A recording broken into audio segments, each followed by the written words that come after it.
This week we have talked about how important it is for you to use your time wisely, to do your part, and in the midst of that, walk in obedience to Him. This may seem overwhelming, but really it should be second nature to believers.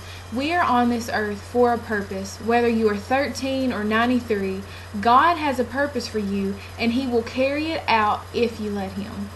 The other day Megan mentioned that she had dreams and visions and calling in her life, and for myself, I know that I have felt a calling in my life also from a young age, and I've had dreams that I know in my own strength are too big for me to fulfill.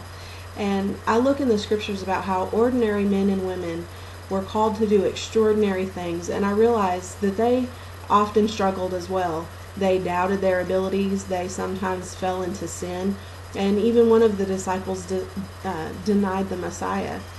But in reality, everyone that was ever called was not really suitable for the job that they were called to do until God got a hold of them and transformed them. And He has placed His anointing on all of us to fulfill the things that He has given us to do. So we can walk in that confidence that He does the same thing for us. May we not shy away from the plans and purposes of God just because they seem too big to accomplish. We would go so far as to say that if we can do it in our own ability, it's not big enough to be God. He loves to use the foolish things of this world to confound the wise, and something He is asking you to do may seem foolish, but I dare you to step out in faith and see what happens when you do it.